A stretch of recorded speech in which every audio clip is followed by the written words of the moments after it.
It's Purple Daily on Score North and ScoreNorth.com. Purple Daily, presented by Surly Brewing Company. Let's make it fundamental things that we're cleaning up now as we start to click up in the speed of things and the competition of things. Let's not make it mental errors. Let's not make it things that we can control, but just by preparing, coaches being on top of things and us doing a great job communicating from the top down. And then, in my opinion, it's been what's been really excited about our quarterbacks, especially Kirk. I mean, they control a lot and they're running the show, whether it's tempo, whether it's, the situational stuff that we're doing. And these guys are thriving. They're doing a great job and continuing to build. But that's a good question, and I like where we're at. Look at that. That is a good question. Good job, Judd. Thank you. What was the specific question? Talk about the Vikings. No, it was Talk about question. It was first question because we're down to a couple OTAs left, and then, of course, the mandatory minicamp next week, and then the program is done until training camp. And my question was about the progress, which we will get into in OTA observations, that the offense is making, because there's a lot of installation going on. I'm going to tell you right now, just a tease, there's some interesting stuff to see. I will say there's a lot of unfair videos going around, sort of like the NFL OTA landscape on social media. There's a Deshaun Watson video at practice. There's the Kirk one that you sent over to Dex that's going around ours. And it's guys going through the motions of installing playbooks and stuff. And so they'll take a snap, they'll kind of go half speed, then they'll just like dump a pass off to a running back. And people think, oh, they're lazy. Oh, he's just classic Kirk. He's checking down. No, it's just a walkthrough, right? I will calm down. I will defend Kirk big time here. Yes, they are literally installing. In fact, a lot of times right now, he is not required to even throw the ball. They're literally running Save the bullets. through. But in O'Connell's defense, I think this drives coaches crazy, is when schlепs like me, slappies like me, show up and send Dex, a 2-second or a 3-second or a short thing at Kirk, and the fan base is like, "See, I knew he sucked." Like that's, and O'Connell, to his defense, hates that because it's not really true. But I mean, it's still, I'm not going to send stuff. No, this is a content machine around here. Love okay? content, so it's Score North TikTok account's not going to post things itself. Exactly. Okay. So I'm not going to stop, but I get why a coach would be annoyed by, well, Kirk's no good, and that's really not true. We'll get into game, JR. Speaking of wrestling, I don't know. I don't know if we're gonna have time for the MJF promo dissection. We might talk about Friday it tomorrow on our Feedback Friday. Okay, it's really interesting, dude. Yeah. It was glorious for all you wrestling fans out there. Legendary promo last night on live TV. And I'm not, and I watched the entire thing. It was fascinating. We're gonna get to Judd's OTA observations here in just a moment, but this is Purple Daily Vikings entertainment. We just want the Vikings to win a Super Bowl before we die.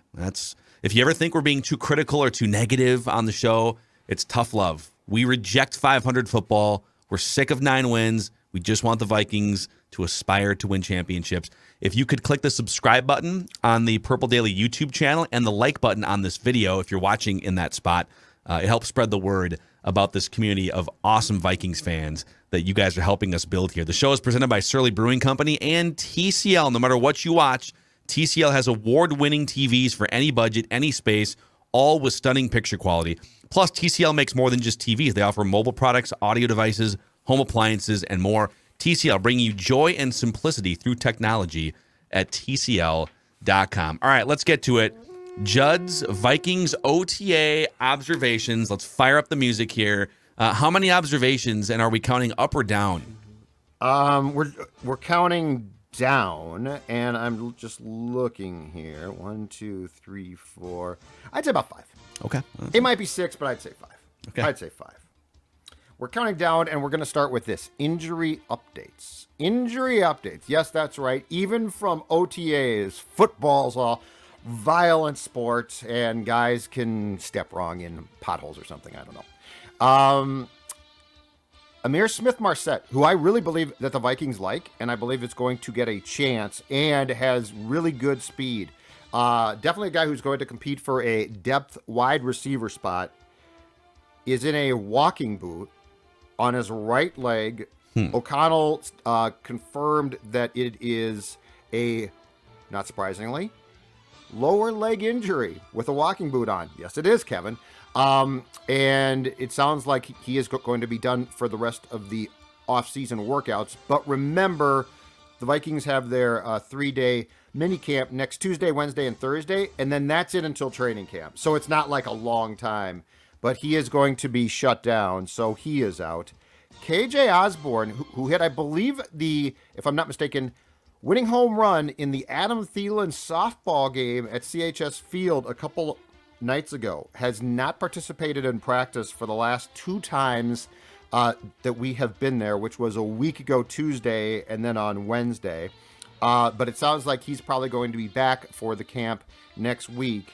And then the last one, and on the scoop with Doogie, he actually volunteered way more information than O'Connell did. Somewhat surprisingly, Zadarius Smith was not participating in the OTA yesterday. And O'Connell said, nothing big. It was a late thing. He's going to be fine. But Doogie told us that Smith, who of course missed the majority of last year with a back injury, slept wrong, which to Vikings fans who recall the Daniil Hunter kerfuffle of a couple of years ago. Just a tweak. He woke up. Makes you nervous. I got to be honest. That one concerns me the most. Yeah, you never know what to believe here, too, because these teams don't have to put out official injury updates until week 1, really until the Wednesday before the week 1 game. Correct. So, you can glean certain things. If a guy's in a walking boot and you're a reporter, you can see that, or if a guy's not at team stretching drills or something, but they don't have to get really detailed about what's wrong until the Wednesday before the first game. Something to keep an eye on here. And, we kind of knew Mike Zimmer probably opened his mouth a little bit too much sometimes when it came to injuries. He wasn't an open book necessarily. We don't know how Kevin O'Connell's going to handle this stuff. The fact that he classified Ihmir Smith-Marsette as a lower leg injury kind of tells you, okay, maybe he is going to be oddly secretive about these things, right? Yes. So,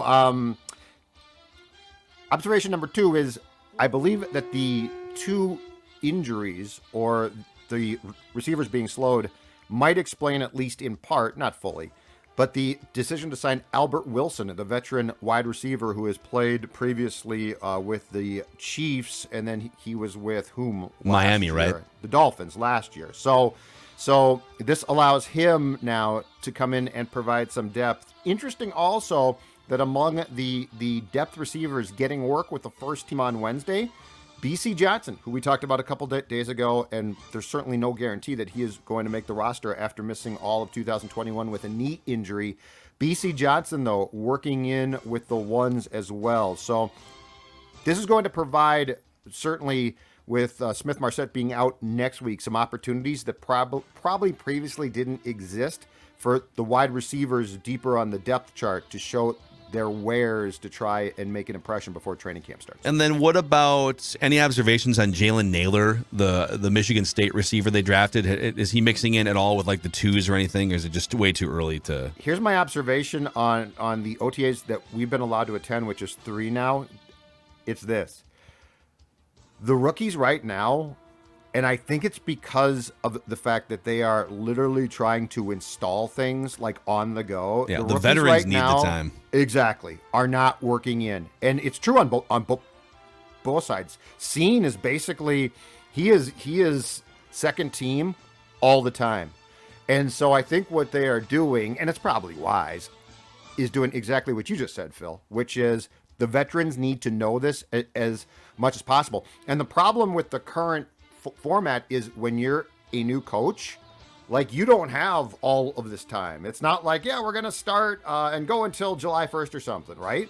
So basically, I think this is not going to be the norm for O'Connell's tenure here, but I think the norm for this spring is definitely to get the guys who need the work the most for the first game, the most work possible. Yeah. And that means your draft class. Sure. Obviously, Justin Jefferson, Adam Thielen, KJ Osborn are your top 3 receivers. Yep. Before I go further on that list, how many receivers do you think they keep? Is it 5? Could it be 6 if someone can return punts or kicks? Yeah, he's probably going to err when you guess on the side of keeping 6 possibly. So the rest of your list is you got your top 4. Yep. If we assume that Ihmir Smith-Marsette is solidified in there somewhere, that leaves 1 or 2 spaces for Albert Wilson, Jalen Naylor, BC Johnson, and then I'm going to put the Appalachian State kid on there that I mentioned on yesterday's show, who has by far the most punt return experience of anybody on the team, even though it's all in college. Okay. So it's gonna. I think BC's probably it's so tough. You know, he was a late round draft pick coming off a knee injury, a new regime. I think it's gonna be BC's gonna have to be lights out throughout the offseason. And I personally think Albert Wilson is more of just a depth camp signing. I believe I saw that he has a completely non-guaranteed deal with no signing bonus. I would agree with you. So if he makes the team, it's like $1 million for the year, but they didn't even give him a signing bonus. They just brought him in, and he's hoping to make the team. So, and then Naylor might be more of a practice squad guy. We'll see. But, see what happens. So, actually, if they keep 6, I think it's probably Naylor and the Appalachian State kid, and then Wilson and BC are gone. But it'll be fun to watch this play out. Am I missing someone on that list? Hold on a second. I've got the list right here. I've got the wide receivers right here. Chisna, Tristan Jackson, Justin Jefferson, BC Johnson, Thomas Hennigan, Myron Mitchell, Naylor, Osborn, Blake Prohl, Ihmir Smith-Marsette, Adam Thielen, Albert Wilson. Yeah. Hennigan is the Appalachian State kid. So there's 12. There's 12 now, and I wouldn't be surprised at 6.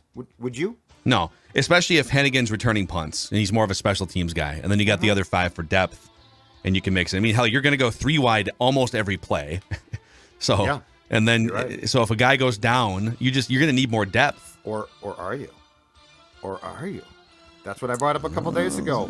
I think they're going to deploy some personnel much differently than the Rams did, because the Rams didn't prioritize the positions. The Vikings did. And I think O'Connell's going to be smart enough to say, I could throw the whole thing about this thing too. Boys, again, I'll go back to it. It's wrinkles. It's what do you show the Packers, because they're going to go watch the Rams. What do you show the Packers that the Rams didn't do? And then the Packers are like, maybe you're going to steal from the Urban Meyer Jacksonville playbook last year. You don't know. Yeah, everyone's looking over here at the Rams. Be at bars, trying to meet girls. I mean, he's married with a kid. Maybe he's stealing from Matt Nagy instead in Chicago. Oh, you don't know. You don't know what he's going to do. Okay, I was trying to bring some football takes. Don't you patronize my football takes. All right, next observation. OTA observation. All right, this is probably of my observations, the most interesting one, bigger picture, and it's from the clip that Declan played to start this show, which was my question of how's this going? Like, you're installing a ton here for Kirk, for the entire team. This is not just like they're not just sort of changing things, right? Like, we're changing some words. They are literally installing, which they should be, an entire new scheme. Now, Kirk knows a little bit, but still, to defend him again, I can't believe I'm doing this for the second time in the show. He has not run any form of this really since 2017. So I think what we need to be prepared for is this. With the way the offseason program works and training camp now, which is a whole hell of a lot less on-field work than was previously available, I think the nuts and bolts and the most important pieces of this offense are going to be installed by the Packers game. That being said, I think we need to be prepared for the first portion of the season to be a work in progress to a certain point. And I'm not saying this as a critique. I'm saying this as a reality. Yeah. In watching yesterday, like, it's just crystal clear that Justin Jefferson, who is a great player, his head is swimming. And it probably should be. Like, they're literally saying, you're Cooper Kupp now. So, dude, you're here, now you're here. And the whole thing is about confusing the defense. But keep in mind, before you get that down pat, you're confused too. So I think it's a very interesting and cautionary thing from Sports Dad here to say, don't expect this to be a high-flying circus act in week 1. That's probably not fair. But let's also not give a full season's worth of leeway here just to say, well, I mean, it's a new system. Because that's kind of what happened. Yep. 2018 Vikings were coming off a 13-3 season, and they brought in John DeFilippo, new quarterback, all right, new system, whatever, and the whole excuse was, well, DeFilippo's an idiot, and he didn't get along with Mike Zimmer, and Kirk Cousins was, it takes a while to pick up the system. Now going into the next year, we can work on code words and things like that. Well, Matt Stafford just went from the Lions to the Rams and won a Super Bowl. Right. I hate bringing up Tom Brady and Peyton Manning because those guys are legends, but those guys went to different teams. And in some case, like in Brady, totally new system that halfway through the season, he said, okay, I'm the leader here. We're going to mold this. Yeah. You know, and that's a question I have is how hands-on is Kirk going to be here in terms of, all right, these are the things, we can definitely install your system, but as the leader of this franchise and as a 10-year NFL veteran, he's not doing that, dude. I'm going to mold this to my liking, right? Or does he just work here? I think he just works here. That and I think stuff matters. Molded, but I think O'Connell's going to mold this to Kirk. But I guess my point from the grand scheme is this. I guess I'm not just talking about Kirk. I'm talking about every skill position player here needs to learn this whole thing. And then watching Jefferson's role is going to be so big, right? Yeah. And like ultimately it should be great. But I guess in watching him, it's just clear he's trying. And this is why they're not going full speed. And like why when you see clips, it's not like, yeah, Kirk's slinging the ball around. They're taking everybody through the plays themselves to get them prepared. So I'm not trying to make an excuse for Kirk Cousins here. What I am saying is I think we need to be prepared for this to really ramp up as the season progresses. Well, I get your point. I'll add this too. Kirk last week, and you asked him the question, and maybe he just wanted to give a bad answer because he hates you, but you asked him about the new offense and everything, and hey, what's it like? And he said, and we've played the clip a million times on the show since then, you know, it's nothing really stands out, especially, you know, most of these systems are all, he kind of said it's different language, but it's all the same concepts that everyone's trying to do. No. So if I could translate that, he's saying, you know, people make a big deal out of playbooks and different systems, but it's different languages and everything. You know, receivers run routes and you figure it out. That's kind of what he's saying. Well, if that's his attitude, now Thielen's attitude has been in all of his public comments, woof, this is a Ferrari, and I'm just trying to figure out how to reach the pedals here. You know, I'm going home every night and staying up till 2 a.m. studying my playbook because there's a lot here and I love it. Yep. It's rejuvenating is the word he used, but there's a lot here. And Kirk's kind of saying, yeah, it's whatever. Like, it's a playbook and, you know, it's going to be great. But if that's his attitude, then in week 10, if the offense isn't clicking, you don't get to go back to the card of, well, we're installing a new system and it's a lot. And unless you're blaming your teammates for not picking up the system or something. So I'm just saying, like, which is it? Is it a complicated system that's innovative and you're trying to install it and everyone's moving? Or is it, well, you know, whatever. It's not that hard to install a new system. Everything's the same except for the language. Kirk hates my guts. Okay. No. What Thielen told McAfee is 1,000% right. This is a Ferrari. And I'm telling you right now, the main cog wears 18. But this is a Ferrari. This is in no way, shape, or form your Kubiak. Hey, here's what we like to do. So, yeah, Kirk hates me. We have discovered the Ferrari of getting a sweat on sporting events. It's called Underdog, and the Underdog fantasy app on your phone. It's the best, easiest way to play fantasy sports. They have 2 different bins, really. There's the drafts, where you can, for an individual game or a season-long situation, you can draft a roster and then sweat players that night or for that season. For the season-long drafts, for the football, you have, it's great. There's no waivers, no trades, no lineup setting. You draft a roster, and Underdog will take the highest scoring players who are healthy, and those are your starters without you doing anything. On the pick'em side, you can win up to 20 times your money in a single night by picking overs and unders. It's a blast. It's so easy. Judd can do it. I won last night. You won last night? Nice I won work. last night. Declan's been, I saw you put a video out on the Score North social account, so you've been having a good time. NBA Finals, PGA. Yeah, it's a great time. Sign up now with the promo code SCORE, S-K-O-R, and you can help us out by doing that. And Underdog will also double your first deposit up to $100 in bonus cash. The Underdog Fantasy app. And maybe while you're picking your favorite players and your over-unders, you can crack a Surly. Be a party tonight for NBA Finals. Maybe. No. Maybe. You for sure should crack one. And look, here's the thing. Surly Brewing, they got so many good beers right now. We got the summer beers coming out, the lighter stuff, which is still absolutely fantastic. And of course, for the Zolgadian disciples out there, the Furious remains the go-to. But yeah, if you're watching sports, if you're watching NBA Finals or or Stanley Cup conference finals, there's only one way to watch it, and that is with a Surly Brewing product available right now at your liquor store. Get down there. The weekend is coming. All right, let's get into the back half, the home stretch of Judd's OTA observations here. The home stretch will start with this one. So I just said, and I believe it, that it's going to take some time for complete comfort here, offensively. Complete comfort, okay? I expect Irv Smith to be very good if he can stay healthy. But I'm going to tell you this as an alternative from what these two eyes saw on the field yesterday in the OTA practice, and that's this. Don't laugh, because you're going to laugh, but don't laugh. Don't sleep early in the season on Johnny Munt, tight end from the Rams. Munt. That worries me. Okay, but here's why. I don't want to worry you. I don't want to worry you, and I don't want to say that this is a long-term thing. But let me explain myself very quickly here. Don't sleep on the fact that Johnny Munt knows this scheme, and it's clear inside and out.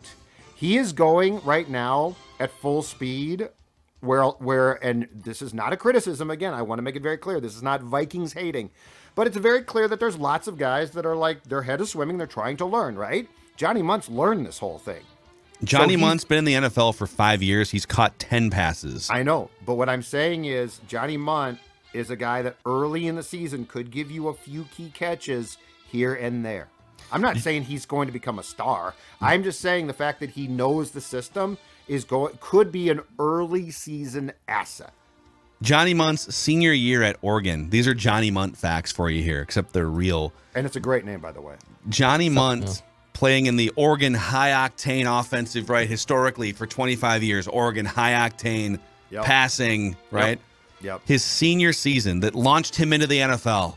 Yep. He caught 23 passes.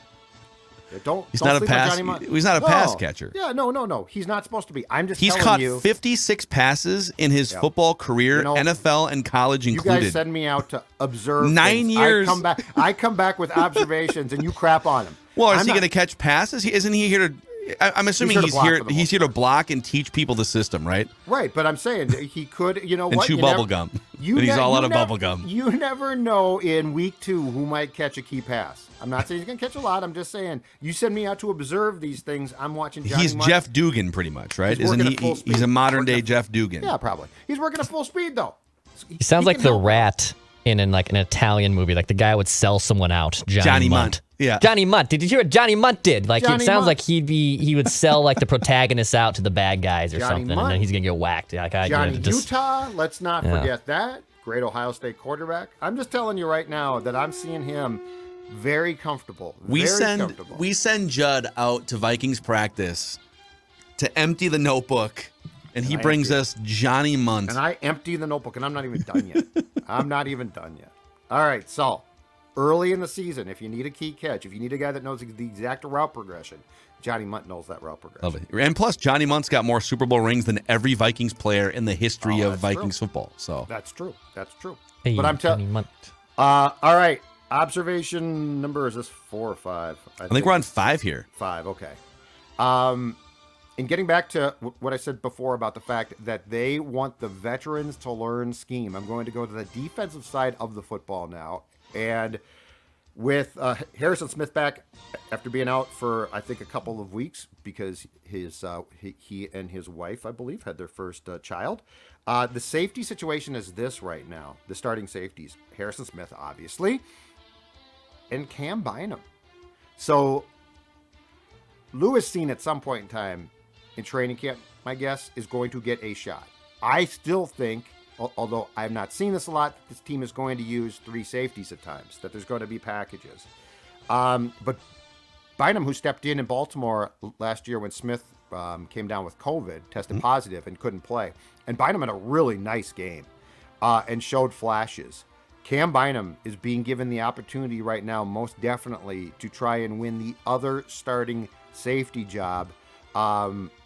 Is that going to last? I don't know, but I think it's at least interesting that they are not trying to force feed Seen, and that they clearly saw enough, as a lot of us did on tape, to know that Bynum probably there's more there than just like a Spielman mistake. Cam Bynum's going to get a chance here of some sort. I'm very curious to see just how the young players mix in as the offseason progresses. I don't think you're going to see any of these, like for sure the first 3 rounds of rookies who actually have a chance to maybe start at some point.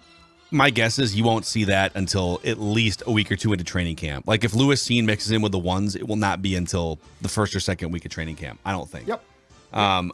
Is there a doghouse out there, and is Cam Dantzler in it or no? Is Cam? No. He's starting. Okay. He's going to start. He is. I'm telling you right now. I think one of the biggest mistakes that the combination of Rick and Mike made was their insistence on sticking with Breland. I don't know what Dantzler did to piss them off, and he eventually did get to play. But the insistence that Bashaud Breeland play above Dantzler, who I think is turning out to be a decent draft pick and could be a good player, very good, yep, was really stubborn and really dumb because Bashaud Breeland was cooked. He was not good. Yeah, I don't think Dantzler helped himself because didn't he send some cryptic tweets out at one point yeah, too? because he was frustrated. Yeah, but I mean, just call him in then and be like, dude, don't do that. But the fact that he wasn't playing, his approach to handling it was wrong. That being said, I don't think he was wrong to say, this guy's playing in front of me. And that whole thing was weird. But I definitely think that to start the season, unless guys get hurt, your 3 defensive backs as far as corners go are going to be Patrick Peterson, Dantzler, and then the guy that they signed from the Packers. Chandon Sullivan. I can't remember. Put some respect on his name. I keep forgetting his name. It's just an embarrassment. His name is not Mackenzie Alexander. Nope. That's his name. Sullivan. They should just put on the back of his jersey, not Mackenzie Alexander. Because literally anyone would have been better, according to Pro Football Focus, than Mackenzie Alexander was in the slot. Yeah, and he was unbelievably bad. But Cam Dantzler, if there is a doghouse, is nowhere near the KOC doghouse. No.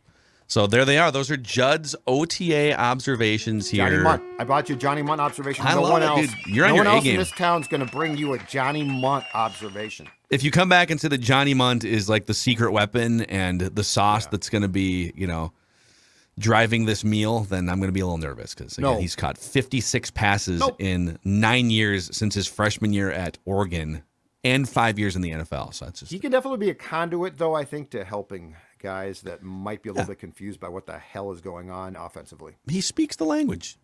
He speaks the systematic language here. All right, boys. Every Thursday, we also put you guys through the test. It's called Random Viking of the Week here on Purple Daily. And it's presented in part. You might need a little jolt here for this one, Judd, because you've lost 2 weeks in a row. Maybe some Folly coffee can be injected into your veins here.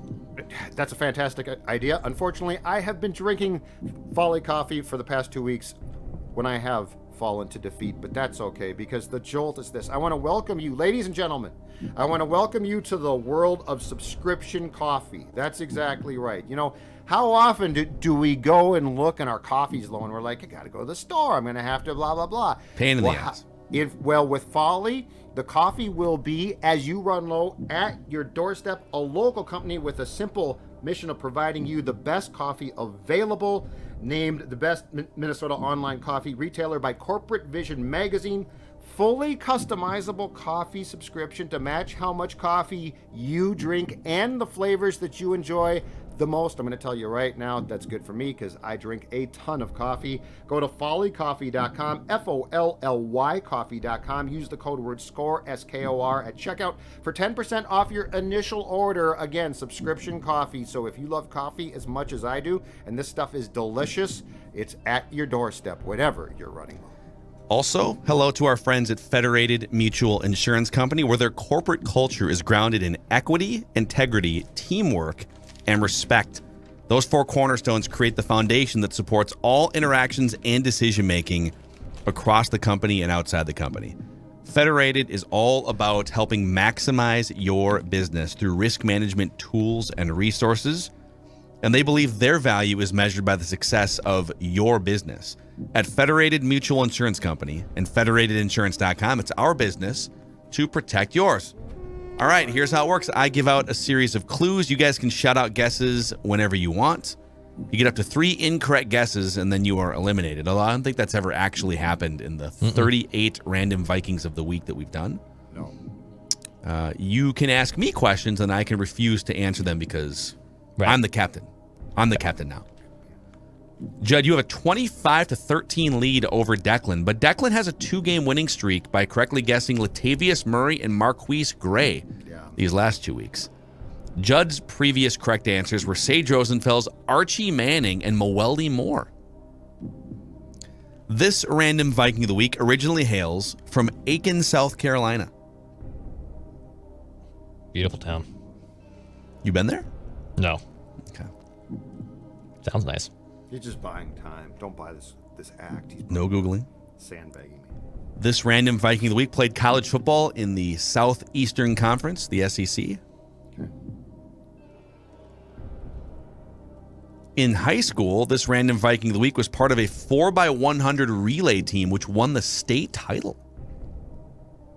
Can I take a guess? I don't know why, but I'd like to take a guess. Wow. Well, it's just one of 3 if I'm wrong. Is it Jasper Brinkley? Okay. I'm going to make note that should absolutely be a random Viking of the week. Viking of South the week, though. It's a great random Viking of the week. The South Carolina thing, good guy too. Jasper's a good guy.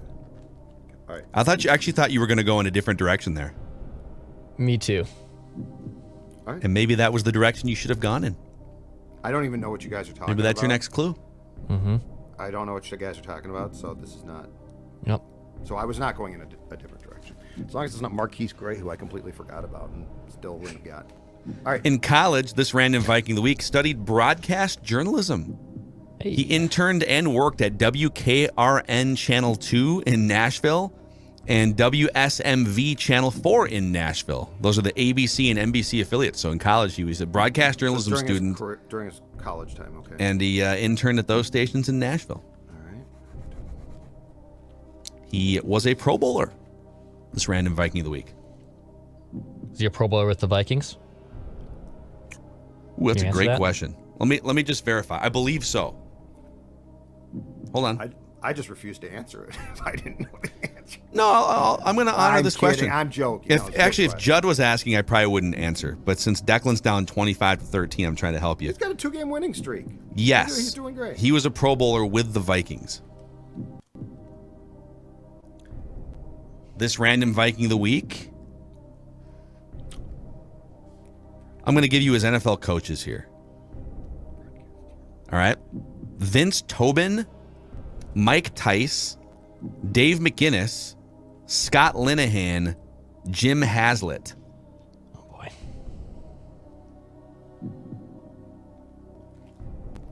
I'll give you his college too. This random Viking of the week played at Vanderbilt, which is really bad at football and plays in the most impossible conference. I don't know how much longer Vanderbilt can stay in the SEC. I don't know why I'm going to guess this, and I don't think it is. But I'm going to throw it out there. Corey Chavis. Wow. Oh, let's go. Declan. Corey Chavis. Let's go. Nice. Okay, that's 2 in a row. Declan Goff, dude. Wow. The broadcasting. Because he's a big broadcaster. I was trying to think of like a well-spoken He is. guy. So- and a 4x1 would That's probably a be a good- cornerback. Yeah. Like or a defensive back, and he's a safety, I know. Yeah, he's a safety, yeah. Declan Goff, 3-game winning streak in random Viking of the week. So I'll give you some of the other clues that I think you would have gotten at some point here. He was one of the lead analysts on the NFL Network's first ever coverage of the draft at Radio City Music Hall in 2005. Nasty, right? Yep. Carved out a nice little media career for himself. Was on this list. And in his first ever playoff game came against the Dallas Cowboys when he was with the Cardinals in 1998. And he notched 5 tackles and 6 passes defensed in that game, apparently, which is kind of amazing. And then they played the Vikings. He got smoked, right? Yeah, well, they were they weren't competing with that Vikings team. Jake Plummer, I believe. Yeah, Jake Plummer, Cardinals. Jake There you Snake go. had- Declan. Plummer. Very impressive, Declan. That's a Big good time, dude. Back in the W column, 3 straight 3 in a weeks. row. It's very cyclical. Is your confidence shaken right now, Judd? Oh no. Look, every day is a new day. Every Thursday is a new Thursday. No. You got to come back. Every day is a new day. Okay, POD. This defeat. No, I mean, we're going to go. I am going to go back and, self-evaluate, look in the mirror. But yeah, I mean, you can't. We're going to be just fine. I'll tell you that right now. Who's we? You and your folly. Stella? You and your folly cup of coffee right there. Me and my folly cup of coffee and my surly beer and Stella. Yeah, like we're a team. Yep. Amazing. All right, well, get back to the film room. Study what went wrong there. Declan with the win, and those are Judd's OTA observations. 4-question Friday. Johnny Munt coming at you tomorrow. It's just gonna be 4 Johnny Munt related questions. So strap in for that on Purple Daily. Daily Vikings Entertainment. What more do you want?